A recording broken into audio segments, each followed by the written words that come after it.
I was just saying about Jurgen, what he believes is the best way to understand the nature of these realities is to experience them firsthand, make very careful observations, and document it. And that's what he's done in his book. And if you do read the book, you'll see how he's painstakingly documented his experiences over the past 40 years. He describes what I liked about it, he describes the experience, and then he reflects on what does that mean? What does that particular experience tell us about the nature of consciousness? And so that was kind of one of the fascinating things for me about his book. Jurgen attributes his intensive meditation practice with triggering and fostering his journeys out of body. And these journeys allowed him to explore the far reaches of what he describes as the multidimensional universe. Hello everybody.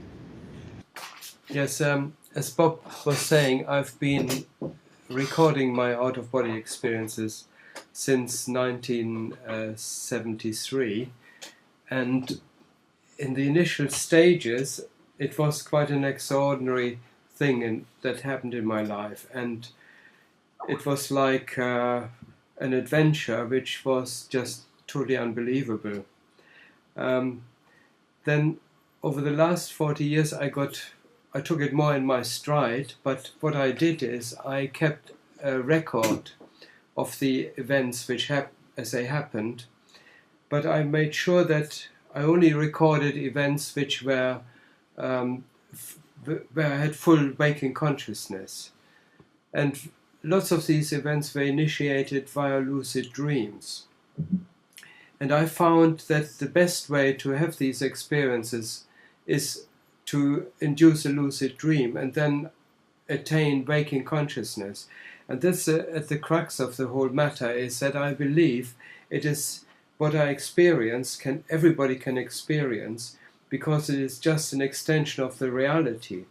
And I believe we all experience it anyway, which is in our dreams. The only difference is that we are not aware of it, that we haven't got waking consciousness in our dreams. And the easiest way to induce it is via lucid dreams, I found. And in the last 20 years, a lot of work has been done about it, especially by Stephen LaBerge, and he also runs workshops. And I believe that is the best and the most natural route to get into this sort of state of consciousness and have your own experiences. When I recently, before the talk, I read last 3 years journals which I kept open, and I read through them, and I discovered that most of my experiences came after I meditated, which usually happens very early in the morning. I tend to get up at about 4 or 5 o'clock in the morning. Then I do an hour or two of meditation. Sometimes the events happen during meditation, but very often what I notice they happen when I go back to sleep, let's say at about 6 o'clock, and then I have a lucid dream, and I program myself in a way that whenever I have a lucid dream, I make sure that I attain full waking consciousness. And the phenomena which I noticed is that there's a difference between lucid dreams and full out-of-body experience or waking experience. And the best way I can describe it is that a lucid dream is usually something where you attain wakefulness within a dream setting. So it's basically a dream where you are aware that you're dreaming, but you may actually carry dream elements around with you, which are some sort of narrative which you're still acting out, but you do so in full waking consciousness. But you're still, in a way, trapped in your dreams. And there's a lot of confusion where a lucid dream stops and an out-of-body experience begins. And I found an out-of-body experience begins the moment you attain full waking consciousness. And I also noticed the transition is usually accompanied by an experience that feels as if the dream content disintegrates. It seems to dissolve, and suddenly you are in an actual reality which is no different from our physical reality. And that is usually a turning point and very exciting. And the first thing I do when this happens is I focus my attention on the ground or anything that's near me, and until I see every detail. And in doing so, I'm waking my mind up. But when I'm fully awake, I'm not any longer I'm now in an alternate reality. And this is where I think the whole thing becomes very exciting and very enormous, really, because, I mean, in this alternate reality, a lot of things can happen. The environments can differ incredibly. I mean, it's like the environments on our Earth. You know, there can be desert or jungle or city, or it's just as diverse, if not more diverse, than what we have experienced here. And I think the first thing I would like to say is to describe really how difficult it is to convey some of the experiences, especially if they happen in an environment which are so alien to our physical environment. Is if you imagine you are a native living in the Amazon rainforest, and you have never seen anything else, and suddenly somebody plucks you out of the Amazon rainforest, blindfolds you, and dumps you in the middle of Piccadilly Circus and then removes the blindfolds, and then what you see may be totally incomprehensible to you. And after you adjusted your sights and your vision and your hearing, you will properly try to understand what it is you're looking at. So the person reporting back to his folks' home, he may say, looking at the big moving advertising boards, he may refer to it as a giant tattoo, which is made out of millions of suns. So because we simply don't have the language to find words for what we encounter. Now, most out-of-body experiences I've spoken to and I've followed on forums, they usually report a setting which is very similar, very similar to our Earth setting. I think what I try to do when things became more complicated, I try to figure out, I worked out there are different levels of reality which we can experience, and I categorize them because the levels of reality vary according to your state of mind. The two things are very intricately linked. So consciousness is linked to the environment we experience, and I soon discovered a way of linking the two, and they have to do with the state of mind. And for each state of mind, there's a corresponding environment we enter into. And I don't know whether I can show you this. I've made a diagram. Let me just call it up. Basically, what I've done here is a diagram of how I see reality is. So I've broken it down into different dimensions or different levels. On the right-hand side, you see the first dimensional counterpart of Earth, which is simply a copy of our physical Earth. And people who first go into this dimension, they see very little discrepancy between the accustomed physical Earth and what the environment they find. And then as they progress, the environment increasingly changes.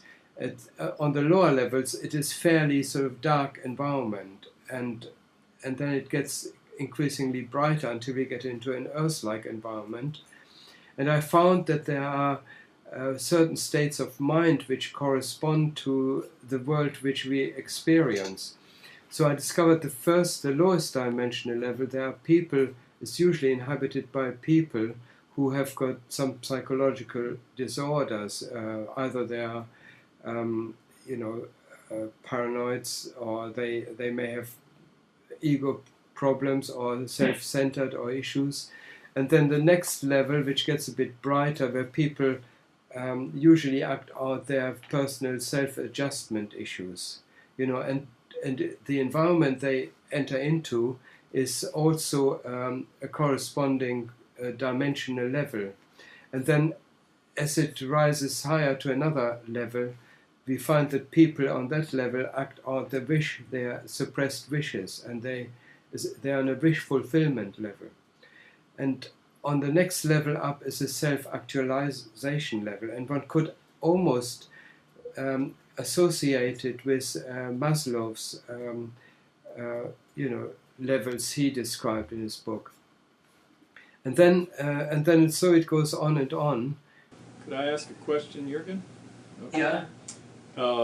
Yeah, I just wondered on those states of mind, are those states of mind for living humans that are actually operating, in our current reality, and also that those dimensions that you're describing? Yes, I think it's both, really. People who, for example, when they go to sleep, they will probably find acting out their problems on different levels. And also these are environments where people usually are located when they die. And I had a lot of conversation with people, for example, with my mother, who died in 1997. And the first time I met her, she was in like some sort of prison cell or cocoon. And she suffered from depression. And it took quite a considerable time. I talked to my grandmother. She was with her most of the time, but she was totally inaccessible to me. And I felt really sorry for her. And she suffered severe depression before she died. And then after 2 years later, after I met her the first time, I had an out-of-body experience, and then I called her. And then I met her for the first time the way I remembered her. But at this time, she looked much younger and much healthier and much more together. And the first thing I recognized is when I hugged her, the first thing I recognized was a distinctive feeling she gave off, the heartfelt warmth and everything. And that was a very overpowering feeling, how I remembered her when she was still alive. And then we started a conversation, and she told me about the relationships with her second husband, when she died. And we had quite a long conversation, and it was very, very warm sort of encounter and very authentic. And since then I kept contact with my mother, and I saw her and watched her progressing. And then my aunt died, and I also linked up with her. And I had sometimes conversations which lasted at least half an hour or so, where we went into great detail, where she even introduced me to her friends, which I remembered from my childhood, And this was a very intense experience.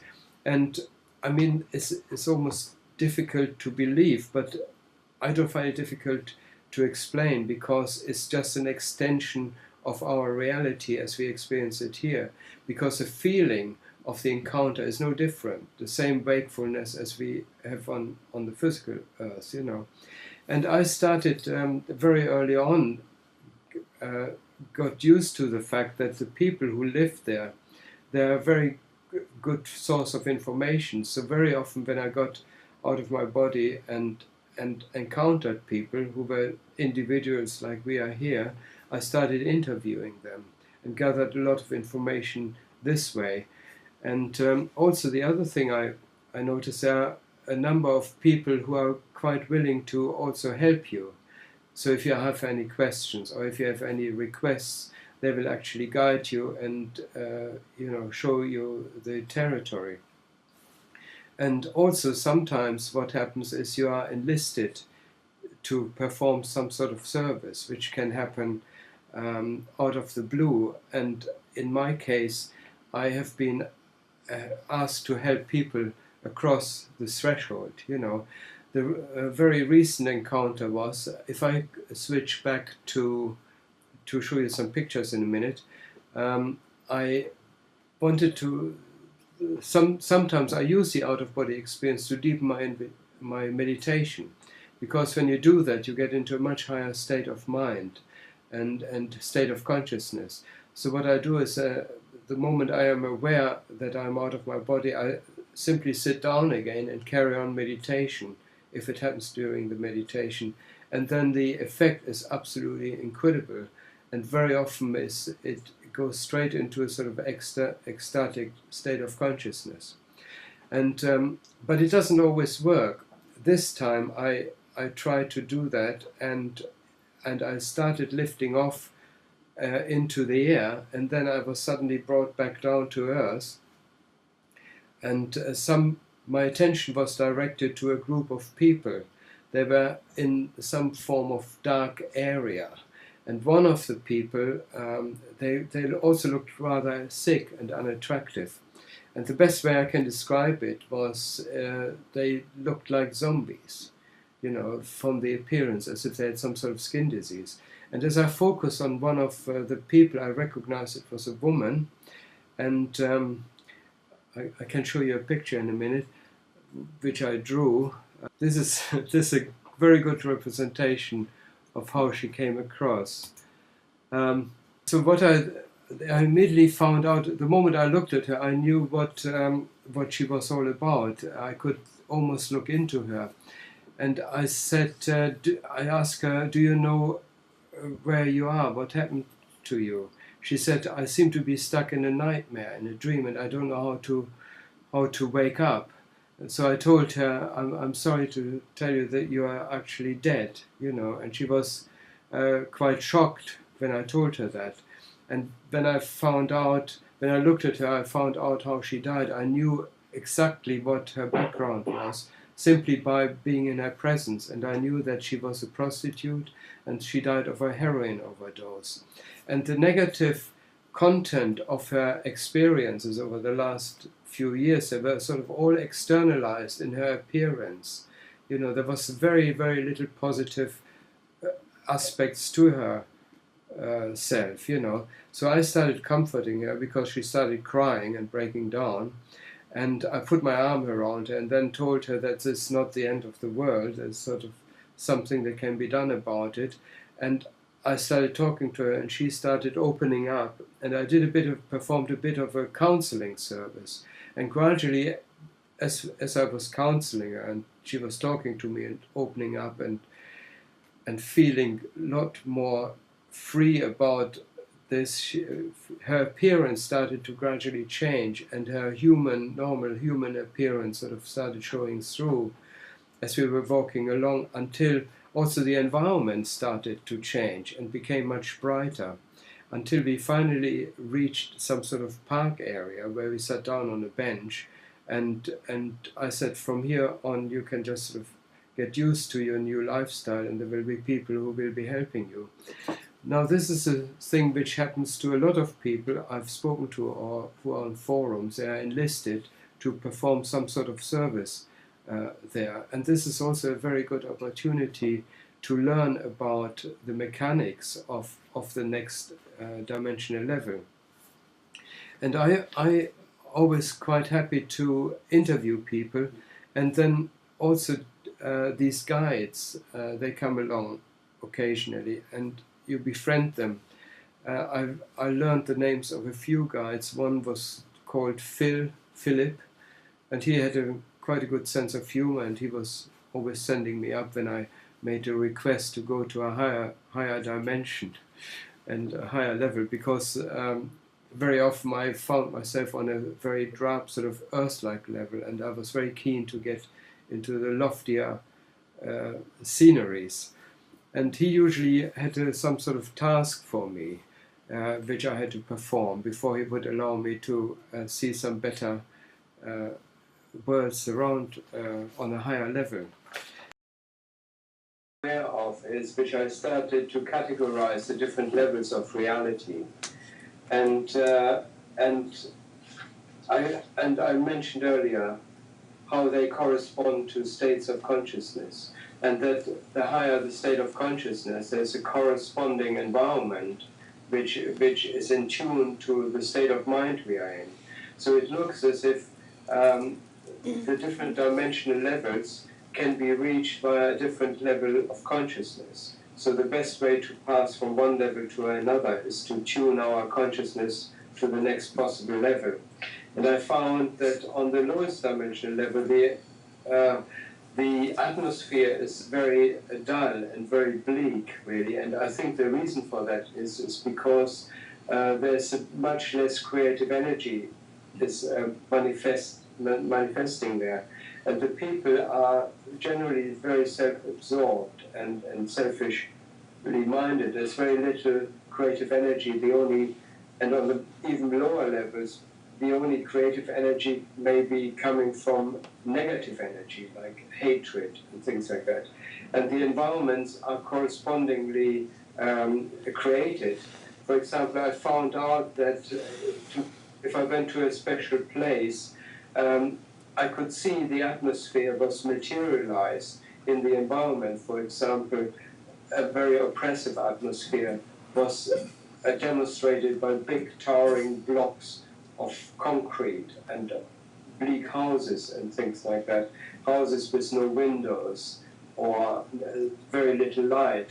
And so the atmosphere was very instantly recognizable, and the people were reflecting the atmosphere. So there was not much difference between what people were like and the environment they experienced. And the same happened, of course, on higher levels. The next level up is where people are trying to find themselves, and where people are much more open, but they still have conflicts. So that is a much more Earth-like environment. There are places like shops and everything we have here on this level exists there, and people acting out their life as if nothing has changed. They still go to work, they still have the old issues which they carry around, and so it progresses. I indicated earlier that different states of consciousness take you into a different environmental place, and I found one of the most interesting places, of course, are the places where people try to fulfill their dreams and the wish fulfillment levels, which are on the medium dimensions. And this is where a large number of people spend most of their enjoyable times, and they're all acting out being lottery winners in a way. You know, to me it makes a lot of sense that the next reality is there to accomplish something. On the lower level, we realize that we have got to deal with our conflicts and our personality issues. And once these are resolved, we get into a much more harmonious state, and then we can address all our unfulfilled dreams and our unfulfilled desires.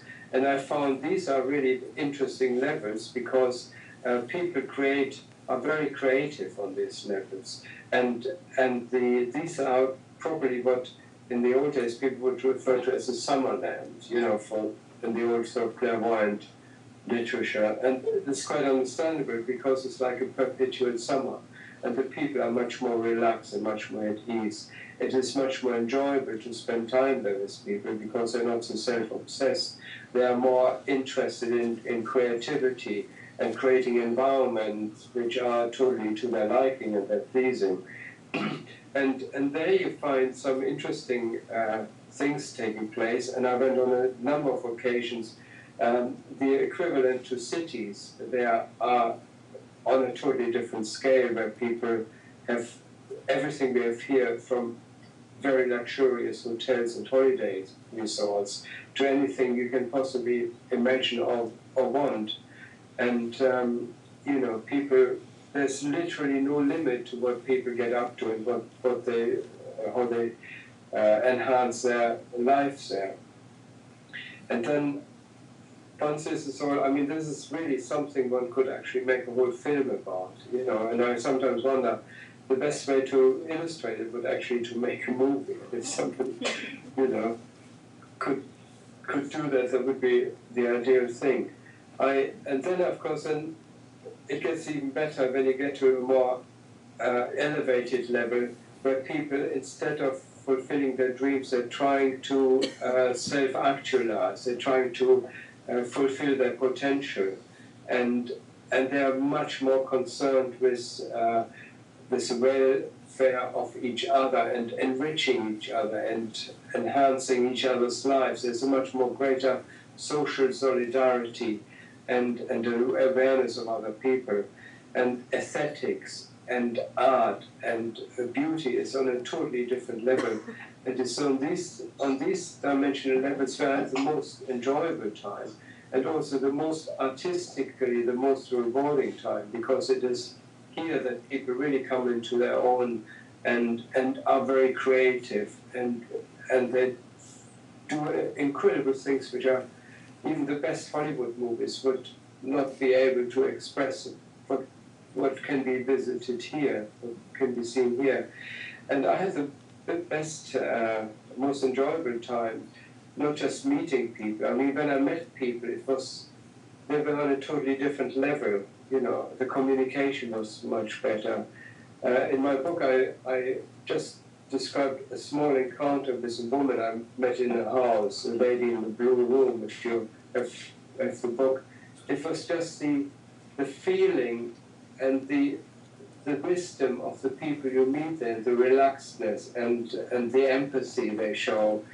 And it's just something very rewarding to be there just for a few minutes, or for a few minutes in the presence of people like that, because they're on a much higher level of consciousness. And then to be in the environment, actually sit down and allow yourself to take everything in. It's an experience which is very difficult to describe, because it's so harmonious and synchronistic, everything. And the way you observe nature is totally different you see, for example, everything follows a certain pattern. There's a synchronicity and a symmetry in the environment which is just totally breathtaking and awe-inspiring. And it's very easy to understand that when people visit these places, especially if they have full waking consciousness, that you may not want to go back, you know, after you've been there once. But I found out at some stage in 1980 that was not even everything you can experience. I have visited some places where I found it difficult to even understand what I was seeing, because they were of a richness and an experience which left me totally dumbstruck. It took me some time to, when I mentioned earlier a native from the Brazilian rainforest, you know, coming into London or something, that's a very, very good image, because I found myself in an environment where I had to take some time to get accustomed to what I actually saw and what I was experiencing. And me as an artist, that was an incredible eye-opener. You know, I suddenly saw things which I've never encountered before. And for example, the first impression I had was what I saw were flowers, you know, growing out of the ground, but they were not flowers, because they were there was energy going up the stems, and it was a rotating lights, what would have been the flower petals and things. And then the whole environment was totally different. You can imagine it is like landing on a different planet. And I became to realize that what I had experienced until then was simply variations of what we already know, but there are words which we don't know. I remember the chap called, and I didn't agree with that then, it was a chap called Kelly, and he said we can only experience what we experienced before. You know, there are no really new things, it's just a combination of old things, you know, which brings about new things. At least that's how I understood it, but I found that that's totally wrong. You know, there is something which is, there are new experiences, and they are very, very powerful, you know. And when I went into these different words, I started taking notes, and they were very inspirational to create some of my illustrations, which I also have on my website. But some of the things which I became aware of later, even put that in the shade.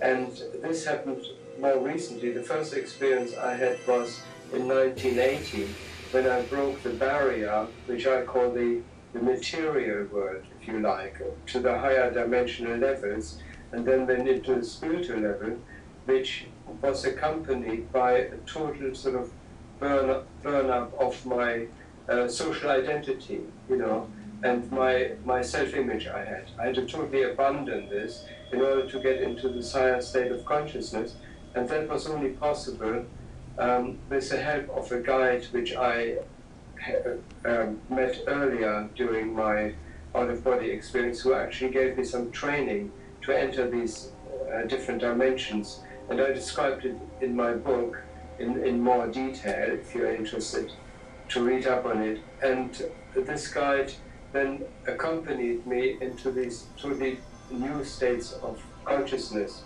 which was a reflection of my initial peak experience, which started it all off, which I had in 1972, which I also described, and also on one of my videos online, you can look it up. That was a higher consciousness experience which was brought out spontaneously, and my out-of-body experiences seem to have followed up from that. And then in 1980 I had another this type of experience where I went into a totally new level of consciousness, which I also described over about sort of 20 pages in my book, and I documented it as well as I could. And then recently I was asked on a forum by some people whether I could say something more about these dimensions, and I felt I couldn't because it was such a long time ago. But then something happened which brought a totally new aspect into my life, and that was when I became ill earlier last year, and I thought I probably only had about a year to live. I just wanted to also use that to say how relative things can be in life. You know, when you come across a situation where you think, oh well, that's really bad news, and you find it's actually the opposite. Because what happens, I found out several things. The first thing, I noticed that what I had experienced over the years during my out-of-body experiences had a physical effect, that I actually lost totally my fear of death or dying. You know, I wasn't afraid. And so when I had the diagnosis, my first thing was, okay, all the people I knew, they only had about a year with cancer. You know, maybe that's my time now has come. And so instead of getting into a state of panic, I actually totally relaxed, because I also found that it's a great opportunity to find out for sure, you know, what I'm sort of experimenting with. But the other thing was, I also became very aware of how beautiful life actually is, and I started focusing on the present a lot more, you know, to such an extent that I've almost found myself in a continuous high. You know, there was literally, every moment became very valuable and very powerful and full of meaning, and the days were very beautiful, and I felt really privileged, you know. It was only when I found out that not everybody in my surroundings saw it like I did. You know, my family, they tried to hide how they felt about it. You know, they were actually quite distressed, and I became very conscious that it's not the way I wanted it to end, you know, and so I then had my operation. I had a couple of close brushes with death during the process, but I made a full recovery. But the beautiful thing that happened, I carried this feeling with me, this sort of new state of consciousness, which resulted in quite a few states, what I would call perhaps spiritual transformative experiences, STEs as they are known. And recently I had made contact with a group of people who formed as a result of their near-death experience. And I found that there was a lot of similarity between near-death experiences and voluntary experience. People who either had what I experienced through meditation or, or near-death experience. It's very, very closely related.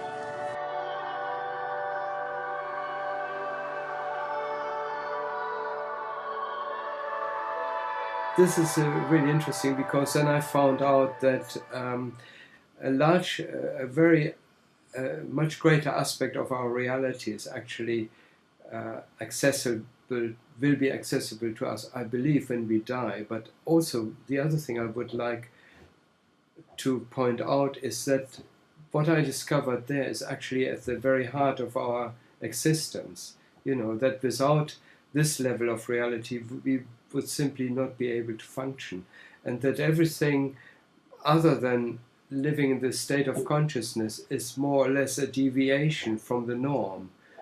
What I found there is something which is so much more human than what we normally experience, that I believe it should really be the basis of our humanity, and everybody really should have the experience, or try to have the experience. And what I find so exciting at the moment is that there are so many near-death experiences reports coming out and being published, that there's such a strong consensus in the state of consciousness. And simultaneously there's another guy who I've had regular correspondence with. His name is Steve Taylor. He teaches at Manchester University in psychology, and he has written a book which is called Waking from Sleep. And I find there are a lot of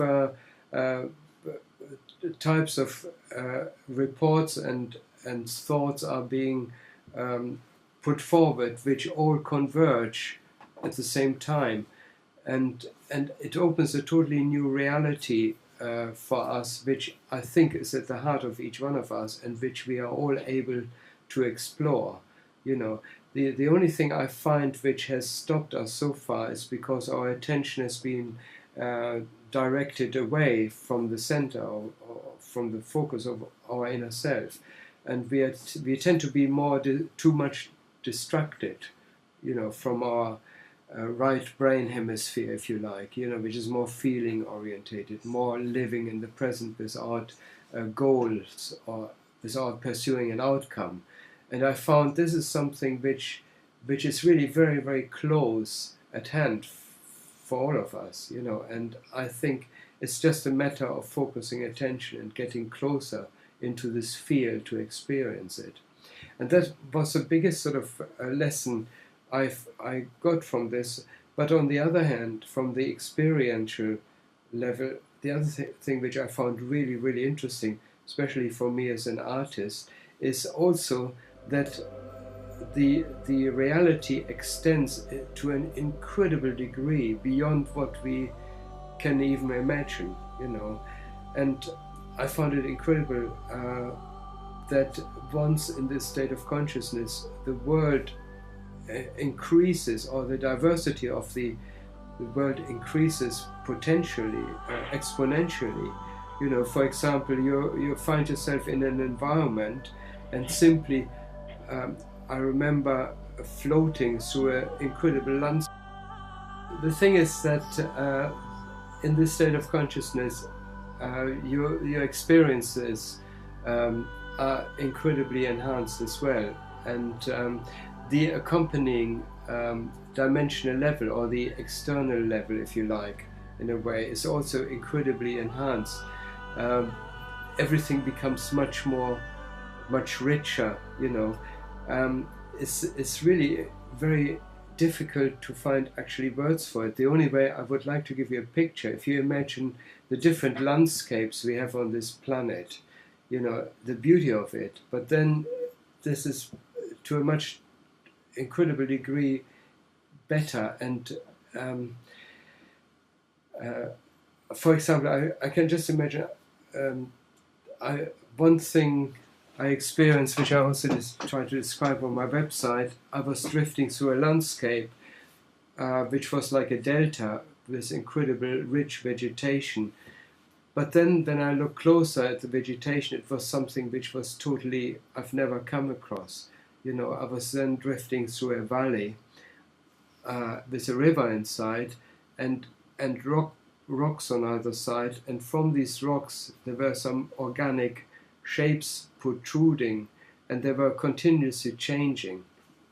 The best picture I can properly imagine is like a drug experience, you know, because it's not just that you experience a landscape, but you feel that the landscape you experience responds seamlessly with your thoughts and your feelings.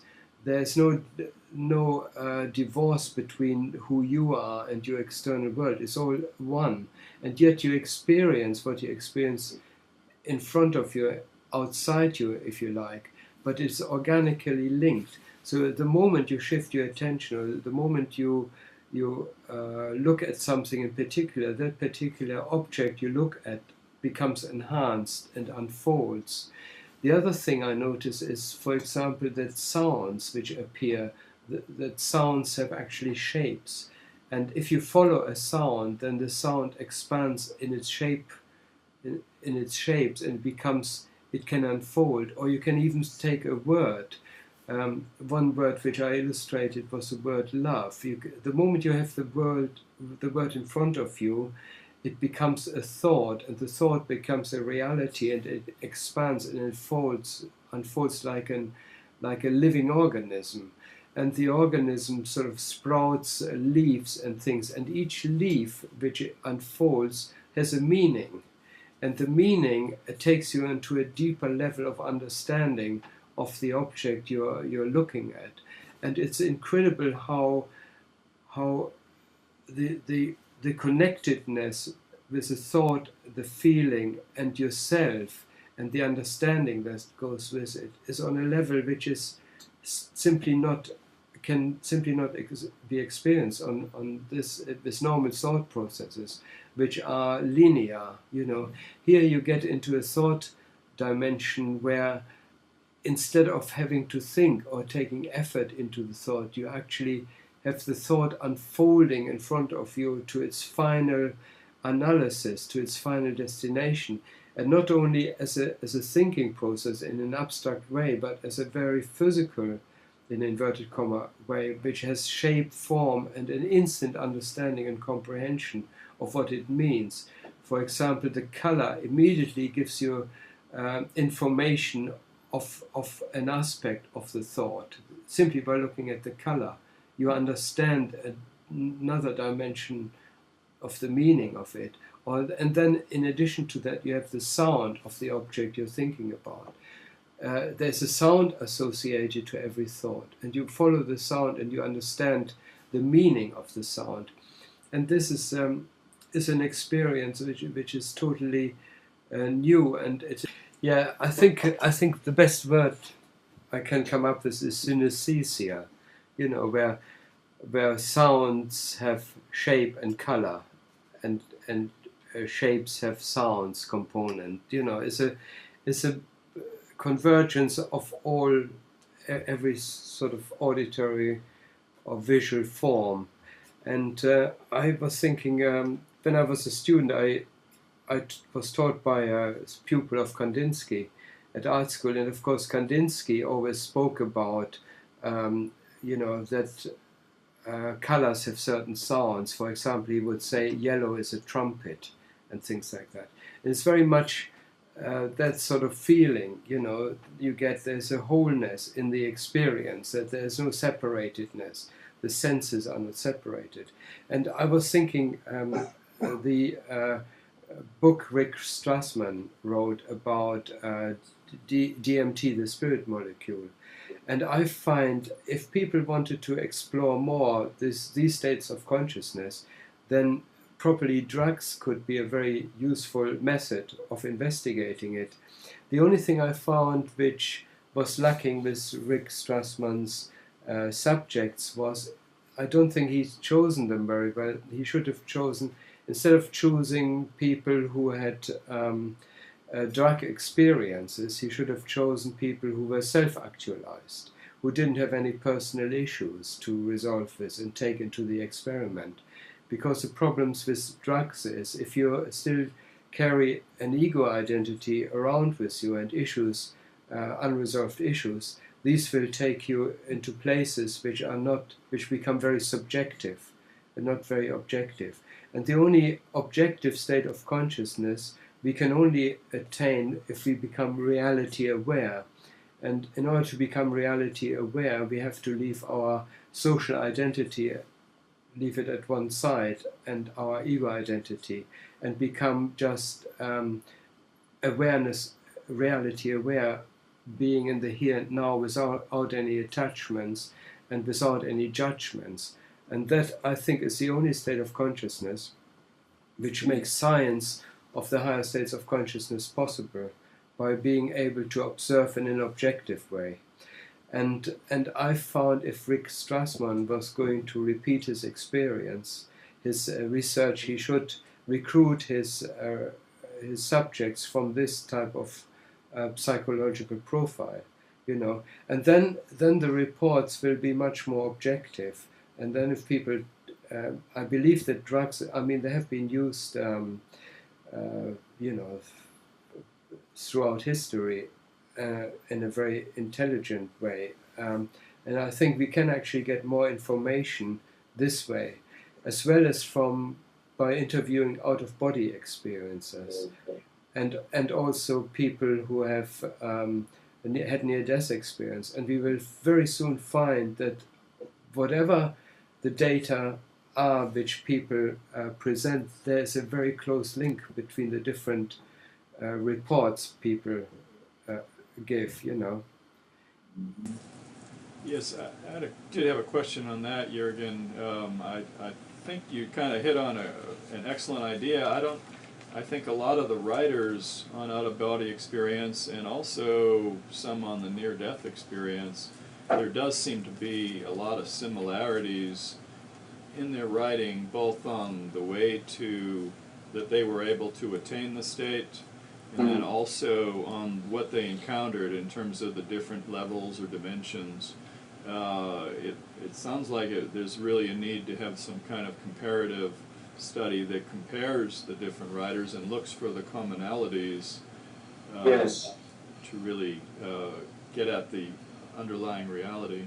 Yes, I think even, I mean, in psychiatry, I worked for a short time in a mental hospital, in a psychiatric unit, and with schizophrenic people.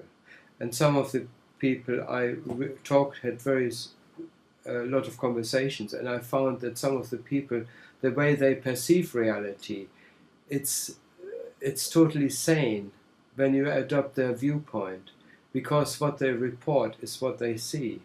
And I found that the person is not actually mad. They're just reporting an experience which they have, which we don't have, and that makes them appear mad, you know, and things like that. And I had one out-of-body experience where I came back and I was talking to somebody in my out-of-body experience, and I came back into my body, and without waking up, I just became aware of my physical physical surrounding, and I could still hear the person talking right next to my ear, and I still carried on the conversation in my head, and he would still respond while I had the consciousness of being in a physical reality.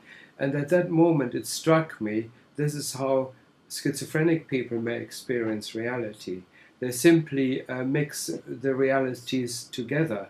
You know, so we shouldn't be too dismissive about schizophrenic people, and maybe enlist them as part of a research program.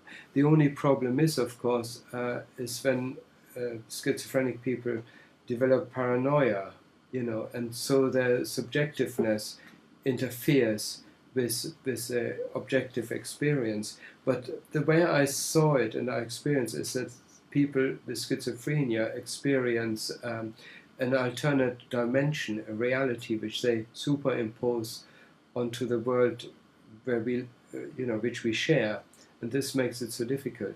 But the same thing happens, for example, if you take another aspect, which is clairvoyance, clairvoyance report, they can see or hear people. You know, they also shift their awareness to different levels of reality. You know, so all these different categories of perception which are reported, they are all very, very closely related. And I think a good way forward is to start comparing these different experiences, you know, and maybe we get a bit further. The other thing I think we should also try to experiment with and put a lot of effort in is developing lucid dreams, because that is the most natural and the easiest way to gain access to higher dimensional realities. Yeah. Oh, yes, Jenny had a comment that even though there are some techniques out there, like from LaBerge and others, for attaining lucid dreaming, it also does seem to be a pretty elusive state to capture for most folks. Yes, I think once it's more widely accepted that this actually is a reality of consciousness, you know, which accepts, I think more research effort should be made to, first of all, I think we already know where lucid dreams, which areas of the brains are affected or active during lucid dreams. If some effort was made to pursue this and properly bring different things together, I sent you the link to the light generator, right, you know, and things like that. I think it should be possible to advance our knowledge a little bit more by having a more concerted effort. I think we are in the same stage at the moment with regard to higher dimensional realities as we were before Freud came on the scene and started opening psychology up for us. You know, until then we knew very little, and I think we are almost at the same point now, where we get more and more reports from people, but we haven't actually yet made the jump into opening this whole territory up for research, and seeing it really as an expansion of our reality, you know, rather than as something mysterious or something occult, you know, something to do with Ouija boards or something, you know, is something which I feel is very, very natural, and in due course, more and more people will have to become aware, and then it will be, hopefully, it will be taught in schools, perhaps, you know. In terms of sort of fostering the kind of consciousness that would allow one to attain out-of-body experience or lucid dreaming, you've mentioned several times that your intensive meditation practice, you believe, had a lot to do with your ability to get there. And I haven't finished your book yet, so you may mention it, but I haven't seen anything yet on, could you describe a little more about, I mean, there are thousands of types of meditation practices. Could you say a little more about the type that you use or how it's changed over the years? I think throughout all my life, I was never really interested in out-of-body experience. They were just sort of like a byproduct of meditation. All I really was interested in was reality awareness, you know, to find out really what is at the ground level of everything, you know, what is everything made of, what I am made of. So my meditation is always focused around awareness, you know, and I also found this helped me when I had out-of-body experiences, to be aware rather than being carried away by dreams or dream images or fantasies, you know, but to actually be still and focus on what is happening around you. And I think this was instrumental in making the transition from a lucid dream into establishing awareness on a different level of reality, and then observing it in the same objective manner as we would observe our physical environment, you know. But of course, this can only happen if we are free of the sort of noise from the brain and the distractions from our thoughts. And that's why I find meditation is very useful and very helpful. And then once we come to this sort of focus point, it's a lot easier to focus on maybe lucid dreaming. Maybe then when we start focusing more attention on our dream activity, we increase automatically the possibility of becoming aware of our dream activity. And once we become aware of our dream life more, it becomes a much stronger part of our reality.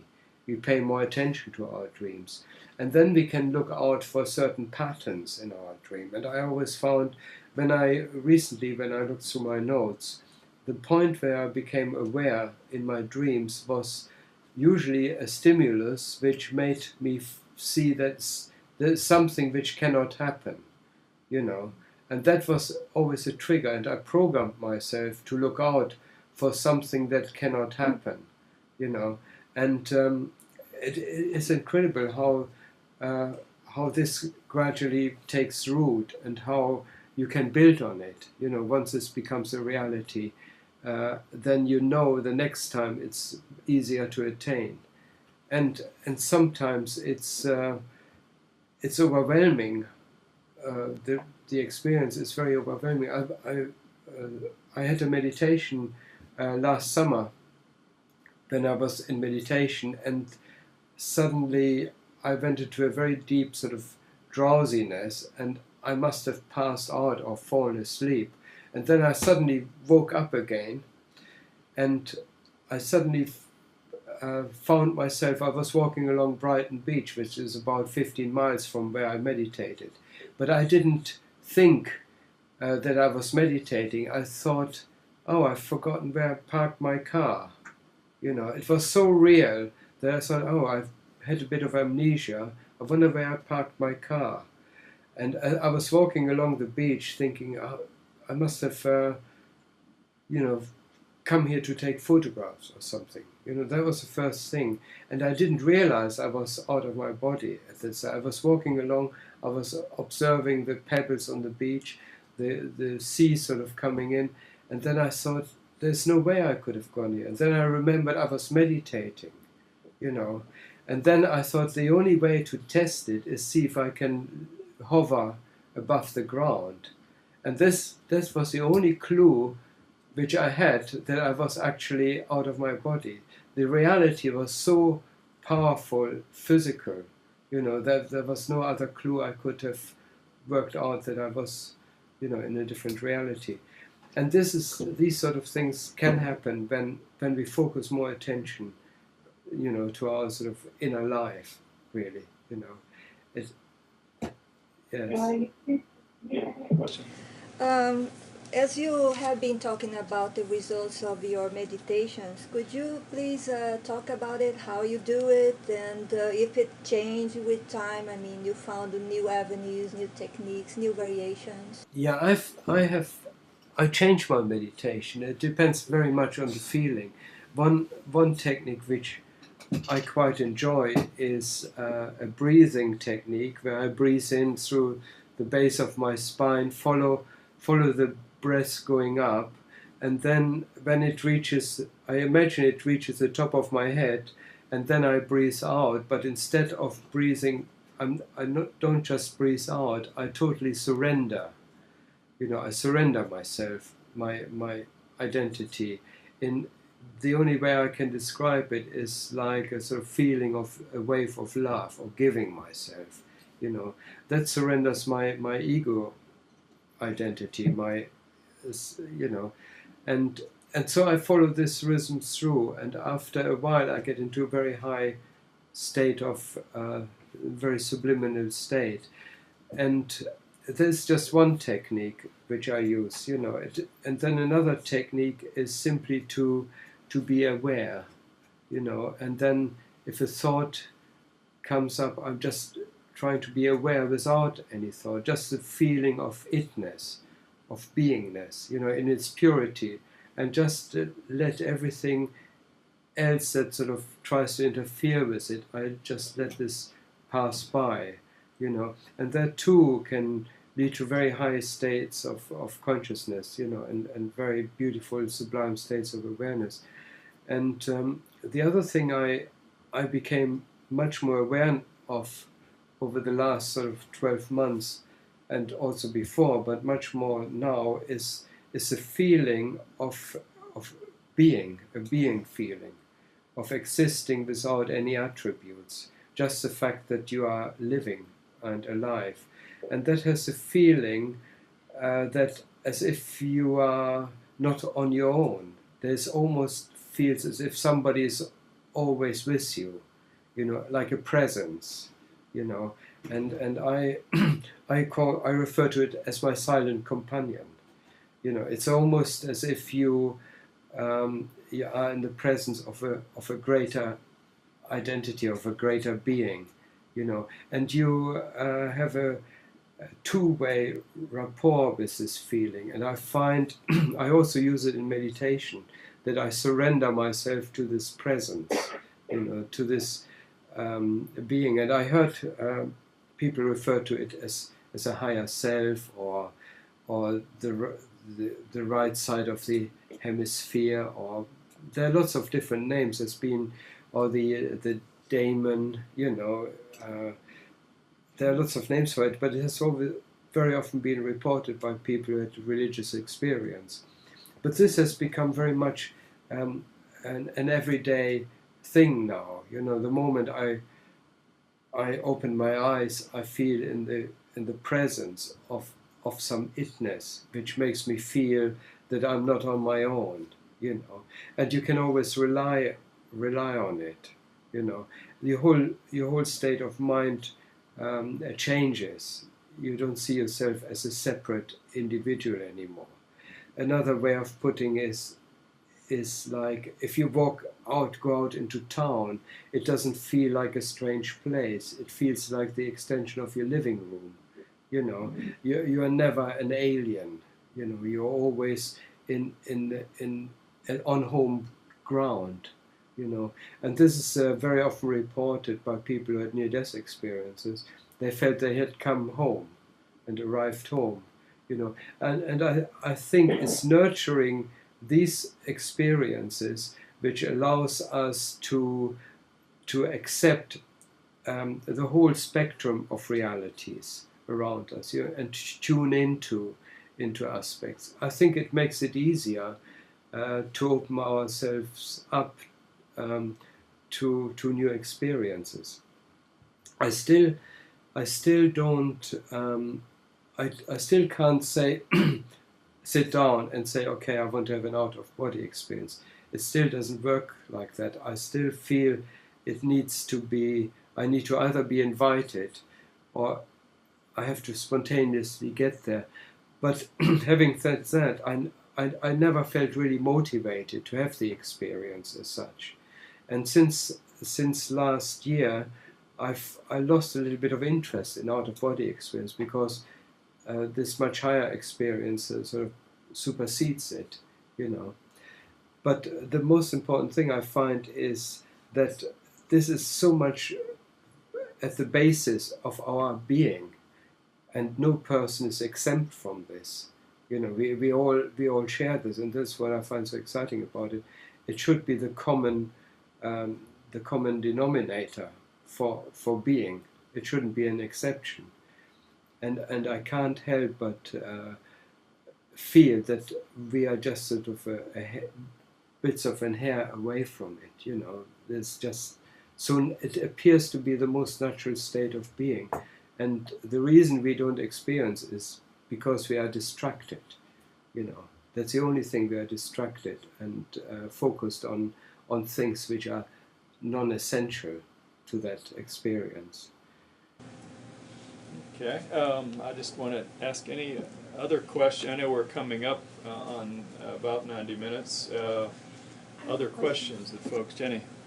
Yes, I was fascinated when you were describing your experience in the world beyond, and you ran into someone who had recently crossed over. I was wondering if you had gained any understanding of why people come here, and reincarnation, and maybe why you came here. Did you meet anybody who was about ready to cross back over? Why why don't we just stay there if it's so wonderful? Yes. Well, I basically, the way I see it is really, I see it in terms of consciousness wanting to create as many experiences as possible, and we are all sort of outcrops of consciousness. We are simply here for consciousness to gather data and experiences, and we use this experience in order to have our own experience and develop from that. But at the same time, the greater consciousness uses us to advance its own experience. That's how I sort of understand it, really. And with regard to reincarnation, I think it's basically the drive to follow up on certain experience which we haven't finished with, or which we would like to have, or we feel attracted to, So our consciousness sort of carries on wanting to experience, having a need for experience. The best example is my father. As I mentioned, my father died when I was 9 years old. And when my mother died in 1997, and I met her, I never met my father. And I asked my mother whether she knows where my father is. And she said she met him on a couple of occasions, but she is not in contact with him. And then, I had an out-of-body experience. I have to tell you first that my father died. My father's parents died when he was 2 years old, and he grew up in an orphanage. And then one out-of-body experience, I asked, I want to see my father. Take me to my father. I shouted it out, and I was whisked away, and I suddenly found myself on a remote farm in eastern Russia. And I saw two boys. One was about 10 years old and the other one was 9 years old. And one boy, he stopped on his bicycle. They were both riding a bicycle, and he stopped, and in his thought, he said to me, "Jurgen," he called my name. And I recognized that it was my father. It was the 10-year-old boy. And immediately I recognized that the other boy, who parked his bicycle a bit further, who also stopped, was his father, which he lost when he was 2 years old. And then at the same time I had the picture of his mother also being around, being his mother. So what he did is he recreated the family life which he never experienced, And that was an amazing experience, because I also noticed that he still recognized me on this sort of mental level. He called my name. So the astral body, which people refer to as the astral body, is still a coherent entity which carries all the experience around with it. Not of the not just of one life, but also of the past life. And this explains a lot when people sort of go into regressions and into deep hypnosis, and they re-experience past lives. It all makes sense to me now, And it also made sense to me when I talked to my mother, and she said she doesn't see him so often, but she still sees him, And it's just incredible how consciousness works on so many different levels and in such incredible diverse way, we can barely sort of comprehend. Any other questions? Yes. You speak often of the increased clarity you experience on these higher dimensions. Is there any way to bring this back to our plane? I think the answer is really, I think our nervous system acts a bit like a filter, really, which tends to prevent us from bringing the clarity across. I noticed when in some of the out-of-body experience, you actually feel you're waking up from a dream. Some of them are so hyper vivid, that you feel your physical life is like a dream, really, And then when you get back into your physical body, the old filter has sort of come back into action, and all the clarity is filtered out.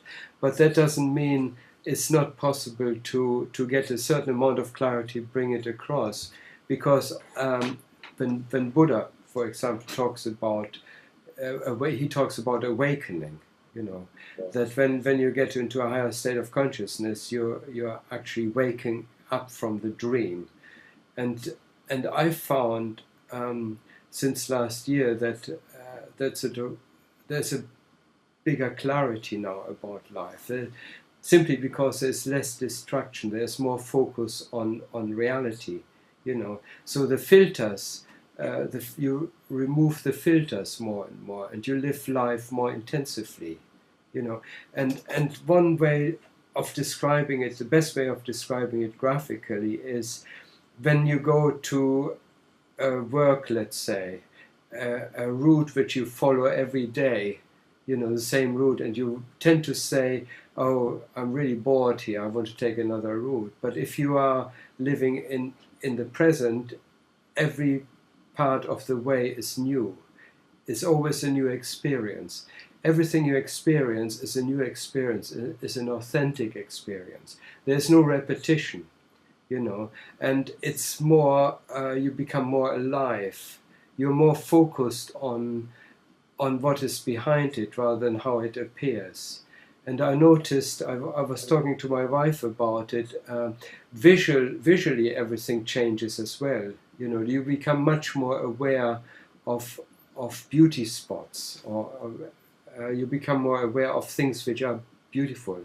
And if you do become aware of it, they have a tremendous feeling, effect on your experience. It's almost you are living on the edge of ecstasy most of the time. And it only needs a very small pinprick to bring it out to the open, you know. And another thing which I noticed more and more is that but the visual stimulus are more harmonic. On my website I did a picture, especially if I walk along a road, let's say it's tarmac and there are lots of pebbles and things, I find as I walk along that these pebbles form themselves into symmetric patterns. And I think the reason for that is that your awareness is programmed more from a higher dimensional level, which is more symmetrical. So you're using that to project the symmetry which you experience at the core of your being. You project the symmetry into the external world. So you can see a more harmonious, the world is more harmonious, you know, the perception is more harmonious. And that doesn't just apply to vision, it also applies to sound, especially if you're in a quiet environment, like in nature. You suddenly find that the bird song and the wind and the water, it all sort of comes together to form some sort of soundtrack, you know, which is almost as if it has been composed. So your aesthetic awareness becomes much more enhanced. And I think that's simply due to the fact that we are less distracted by thoughts, you know, and we are more, we allow ourselves more to be absorbed by the reality, which creates things, you know, which makes things happen. We are more in tune with the original force that assembles the universe around us, you know. And I also think that creation is something that didn't just happen at the Big Bang. It is something that happens every single second, you know, that the universe is assembled every moment, and we can always take an active part in the creation, you know, be part of it. And yeah, I mean, that's basically the way I see it. Thank you. Great. Any other last questions? Okay, Jurgen, I just want to thank you so much for your time. I think in spite of the few little interruptions, we can always edit them, can't we? Yes, and I think it was easy to follow from this end, so I don't think we lost too much. Okay. And yeah, from everyone here, thank you very much. No, thank you. I'll be in touch. Okay, thanks very much. Very kind of you.